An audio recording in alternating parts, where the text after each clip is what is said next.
Hello and welcome to The Whiteout. It's Emily and Rob again, but we have escaped the studio and we're here in the mountains. We're in CRANS, Montana, and it's so amazing to be back where we belong. We have got a jam-packed show today. What's going on? We got loads going on, Emily. We're going to be skiing the Montana area. We're going to be getting some ski racing tips from an expert. We're going to be doing some ski touring with one of the world's best ski tourers. We're going to be joining the Knight Frank City Ski Championships, and we're even going to be cooking with a Michelin-starred chef. Well, I am stoked, so let's get going.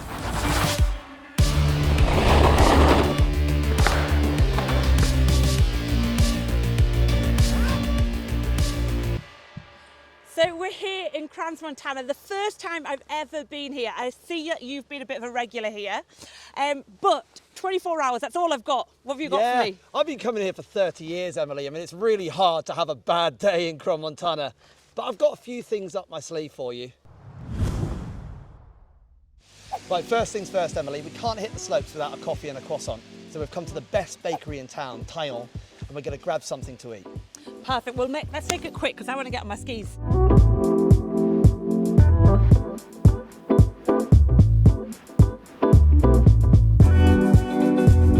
So we've just arrived here in CRANS, Montana, and we've come up the Anuva gondola.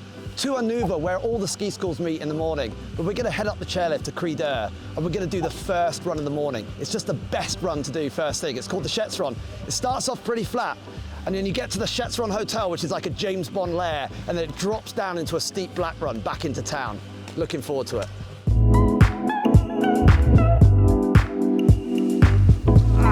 Yeah, what a great run that was. Woo!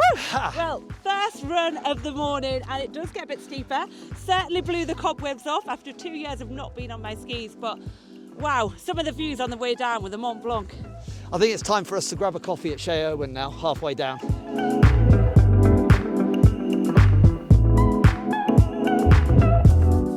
Oh, merci. Thank you. I feel very inadequate, Emily. It's not hot chocolate, is it? Is it hot chocolate? It's coffee with like alcohol in it. That's the skiing done for the day, isn't it? So Emily, we've been skiing in the Cri d'Eur area. We've come back up to the top, but I've found a fantastic place for us to have lunch, a really nice spot. We got to do some skiing before that, right? So we're going to head down the Women's World Cup downhill run, down to Barzette, a little bit of skiing around there. We'll jump on the gondola and we'll be there. Sounds like a good plan.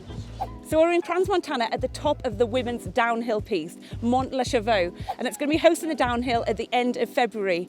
The views here in the start gate are phenomenal, but I'm not sure many of the athletes will be thinking about that when they're in the start, ready to go. But let's go and have a run. It's a nice steep start, and this hill is full of lots of natural features. You've got rollers straight out of the start. So it challenges you straight away, and they'll make you go a little bit light on your feet, so you're almost in a jump on some of these rollers from the start section. And then this is the first steep feature, and there's a lot of pressure against the right foot here as you go down. So you're going to pick up a lot of speed here.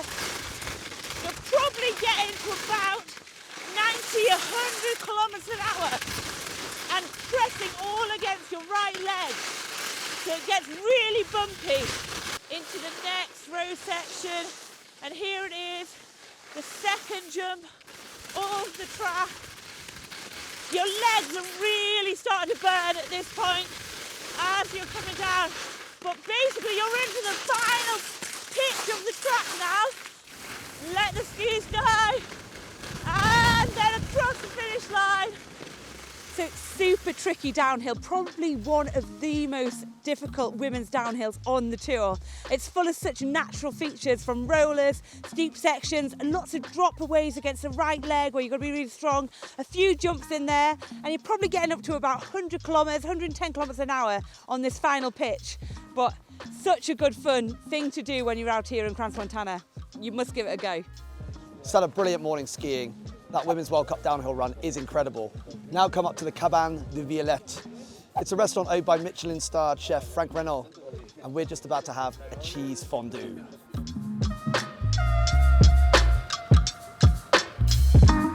Oh, Emily, last run of the day. We've come up to the Plainmort Glacier at 3,000 metres. It's amazing up here. Yeah, no, the views are unbelievable, Rob. Oh, and it's a black run all the way down, but it's a relatively easy black run. It's not too difficult, but it's very long. And at the bottom, I've got a surprise for you. We're going to go to the best après ski bar in the Alps. It's called 0D. Right, you've won me. Rock Come it. on, let's go. We need to get down there. There's no better way to finish with amazing day skiers than a little bit of après. So where have you brought me? It's the legendary 0D here in Crans-Montana, Emily. Fantastic place. It's going off. We need to get in there. We need a beer as well. Come on. Cheers. So I know myself, after a long day on the slopes, what I really want is a great meal. There's tons of great restaurants in Crans-Montana, but we've come to the best. It's the Pas de l'Ours, run by Michelin-starred chef Frank Renaud. We're going to check out some of the dishes he creates, and he uses local ingredients, including things like fish from the mountains, which I'm really looking forward to seeing. So we're going to go into the kitchen now, meet Frank, check out some of his dishes, and hopefully try some too. Service! Okay. So I'm now here in the kitchen with Frank, and he's preparing the first course of the meal that we're going to look at. Frank, what are we looking at here? It looks amazing. Yeah, it's like a ceviche of the local fruit with lemon, agrumes, some agrumes like orange, pamplemousse, Yep. red cabbage, juice, fermented red cabbage. This one is, we just put a little bit of caviar. Caviar. So Yeah. it's amazing. This is local trout, quite local from the mountains. This looks incredible because it's coming from this region. It's the juice like, the ceviche. Ceviche. Yeah, is lemon juice, juice by the fish, the fumé, and after we put red cabbage, but we put this one at the final. So you've got a mandolin here. You're going to use the mandolin, just very finely slice a little bit of red cabbage from that mandolin. See, if I did that, it would just look messy. But Frank, I mean, it's a work of art already coming up on the plate. The fact that it's, from the mountains and it looks like this is amazing. So I'm going to try this now. This is a local trout with a little sauce. Oh, wow.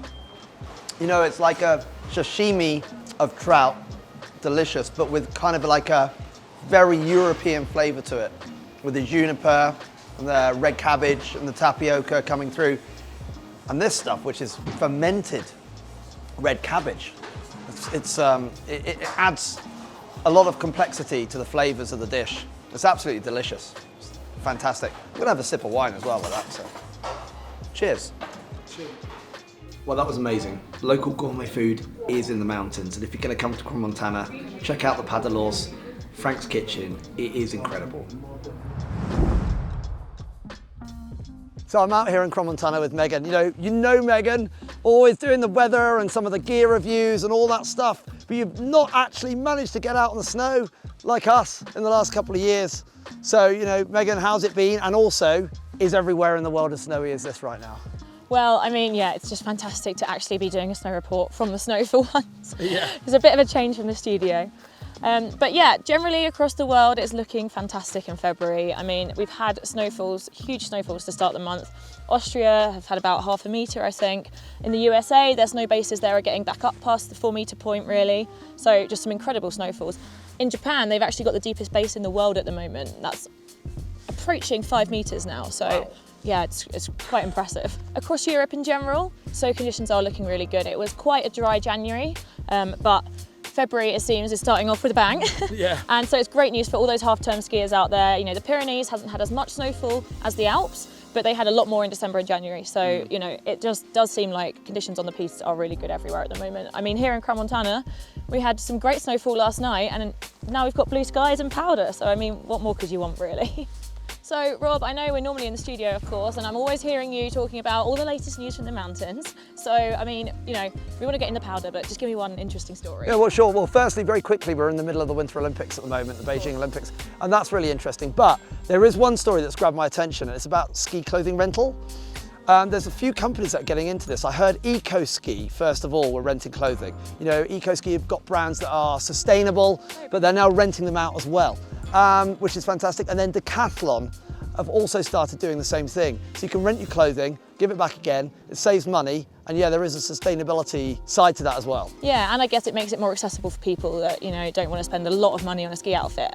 And actually, it's funny you should say, because we're obviously both wearing picture organic clothing, and I think they are also doing the same sort of initiative. So you could rent this out for this season, get some nice clothing, as cool as this, right? Exactly. And then give it back and have a new one next year. Exactly.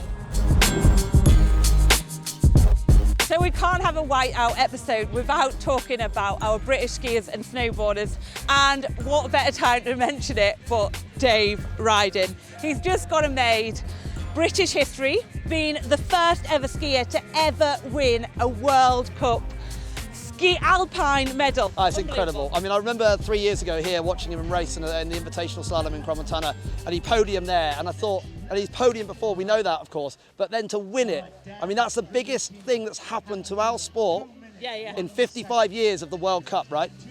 Yeah, and I mean, Dave obviously his journey's been a little bit different to his peers on the mountain. So obviously he started on the dry slope over in Kendal and Pendle. Sorry, God, I'll get that right. And we used to actually have our very first snow camps together. I was a few years older than Dave, but that time, he won't mind me mentioning this, I'm sure, his legs were the size of my arms, so he's pretty gangly. And he was really quite small, but obviously he's bulked out a lot now, and you just knew there was something different about him, because the way he was like with his ski prep and the way he kind of like wanted to do those coaching sessions, he had something like slightly different. So I knew he was always kind of like going to be someone to watch. Yeah, incredibly focused athlete. And you can see that every time he's on his skis. Absolutely amazing. So, you know, we're in Crans at City Ski here and talking about Dave. So we decided to catch up with one of the region's top ski coaches to get some tips on slalom skiing. So I've drafted in Christian. He's a coach for the Valais ski team. He's one of the best coaches in Switzerland. He's going to give me some tips on how to increase my speed through the slalom poles. Hi Christian, how are you? Hi Rob, good, and you? Yeah, I'm very good, thanks. I've been skiing a long time, but I haven't done a lot of slalom skiing in my life. So I'm really looking forward to it, but just give me 3 tips on how to increase my speed. So personally, I think the 3 best tips to begin in slalom are to have the shoulders very stable, to improve the stability of the upper body and being forward. Okay. After, the second one is to have a lot of dynamism in your movements. Yeah. You have to be very fast in all the movements you are doing during the course. Okay. And after, it's to begin the curve, like you see here in this slalom, to begin the curve very early before the gate. Early so turn. you have the progressivity on your external ski during all the curve. Okay, great, thanks. Top tips.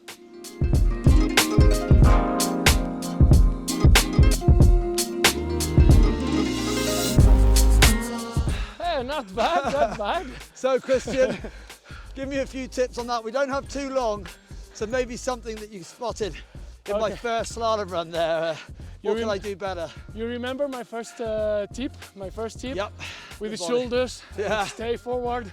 This one you have to work on. Okay. Because you were a little bit like that in this position. Yeah. And so your ski can't work in the snow when you're not pushing forward. Right. It's interesting actually how the poles I felt I was being pushed back because of the poles. Yeah. I'm not used to them, and I'm like, I see a pole, I'm like, whoa, and I go like this. Yeah, we have to have self-confidence and attack this pole forward. Right. Go for it and not wait for it. Okay, it's a lot of fun. Yeah, cool. You like it? Yeah, I really enjoyed it. Yeah, nice. It's quite intense. Yeah. You know, yeah, but I liked it. Yeah. And we have done 10 seconds. So that was brilliant fun.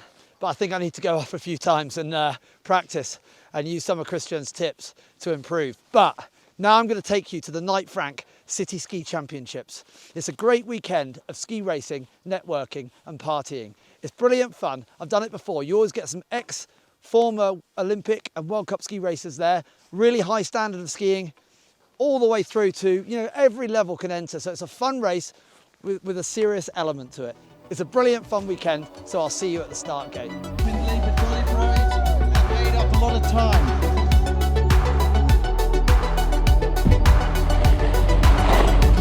So we're here at the City Ski Championships, and we just did a little inspection of the course where we get to have a little look through it.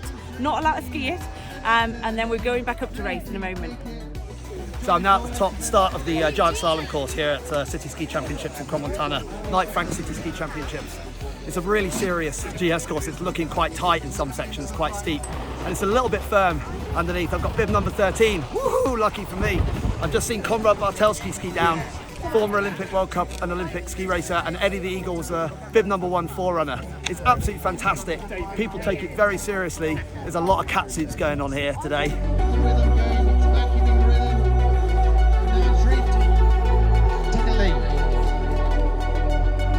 Yeah, it was really good fun. I mean, got this out, dusted off the cobwebs 4 years ago. First race, the adrenaline rush is always still there. So much fun down there. Feeling about coming out of retirement again. There's so many non-skiing activities to do now in the Alps. And here in Crans-Montana, I've tried fat biking. It's absolutely brilliant fun. If you're into mountain biking or just cycling at all, it's really easy to do. Just the same as cycling, you've got a bit of a turbo boost with the batteries. So here goes, I'm off. See you later.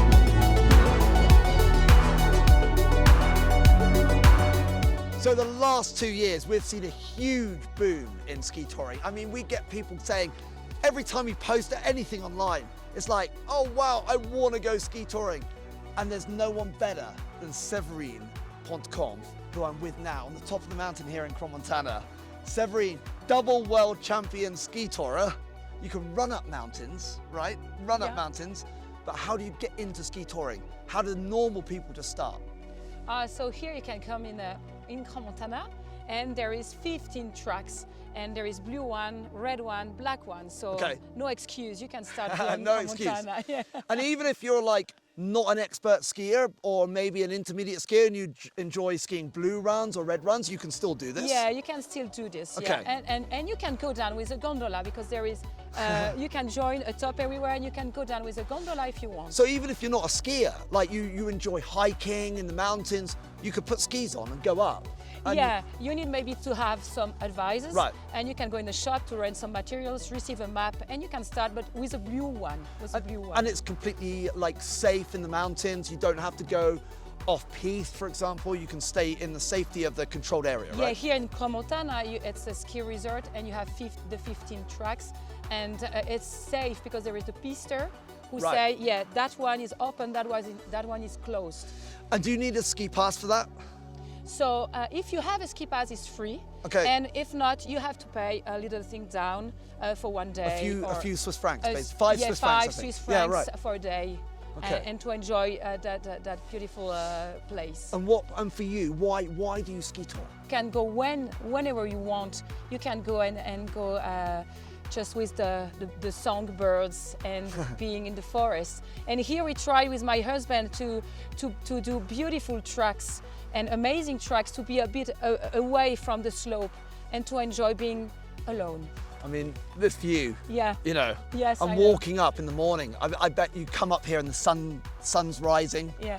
Incredible, right? Yeah, it's incredible, and yeah, really welcome to do and to try maybe one day, because it's just amazing to do this beautiful sport. Right, Séverine, I'm going to race you up the mountain now. Yeah, great. Come on. Come on. I think you might win. Yeah. Wow. First time round on a moon bike. That's pretty awesome. It's fun. It was a bit wobbly at times, but so much fun. It's got a lot of power to it. The tracks just kick into the snow, but balancing on it is quite tricky. I think with a little bit of practice, it's, you know, you get good pretty quickly, and you can see people here sort of zooming around. If you're tired, and I'm a little bit tired today because I've been skiing all day, it's a great thing to do at the end of the day because it's not tiring. You're sitting down. It's brilliant.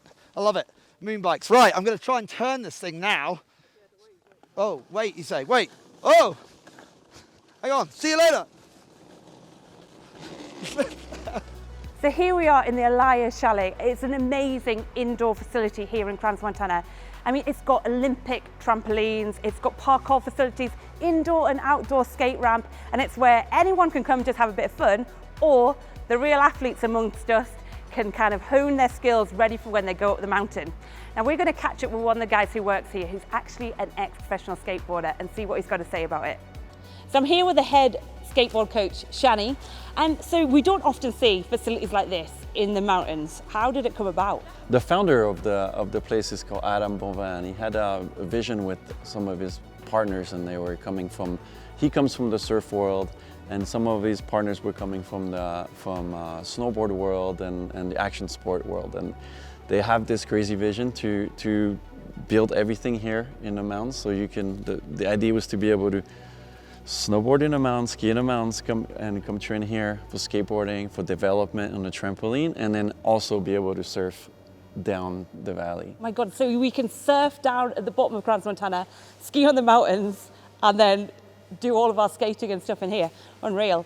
And so what kind of clientele do you see here in the chalet? All the teams, the Swiss Federation team of skiing, snowboarding. We have the American snowboard team that comes here and practice in the facility. We have the skateboard team, the Swiss Federation skateboard team that comes here. So we get a lot of requests by professional or just random professional that'll be here training. Well, I hear you're pretty good at skateboarding yourself, so do you mind showing us a few tricks? Not at all. Let's go. You turn, Emily.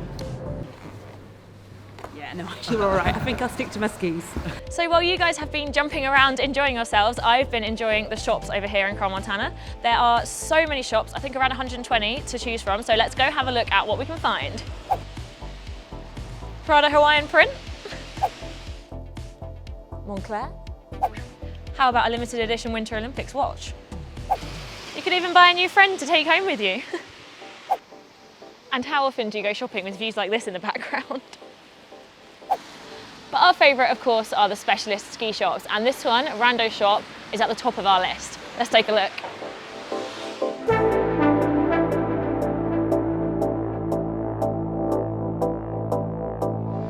So I'm here at the climbing wall in CRANS, Montana. It's a fantastic facility, sports centre here with tennis courts, indoor tennis courts. Boris Becker and Ivan Lendl used to practice here before they went to Wimbledon. It really is an amazing place. I'm a bit out of breath because I've just climbed halfway up that wall, but I'm going to try and get to the top.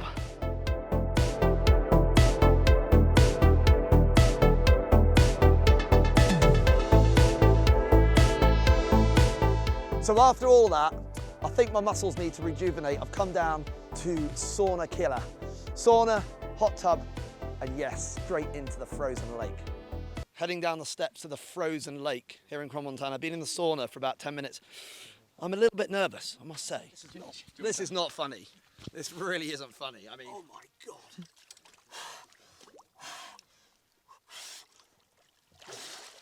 Oh, yeah. Oh, so cold. Oh my God. It hurts like crazy, but you know, I'm gonna feel good in a minute, aren't I? Because I'm gonna run up to that hot tub. Wow, that water was so cold. But now I'm in the hot tub relaxing. I feel really good. It's a great thing to do at the end of a day skiing. You know, apparently plunging in the ice cold water is really good for the immune system, and I certainly feel really strong now. But I am looking forward to a little glass of Petit Arvin later on. What an incredible few days here in CRANS, Montana. And to top it off, last night we had a load of fresh snow. Emily's already up there enjoying the powder, so I'm going to catch up with her now. But thanks so much for watching the Whiteout Show. Keep checking out InTheSnow.com for all the news, reviews and feature stories. See you next time in the Whiteout. I'm off. See you later.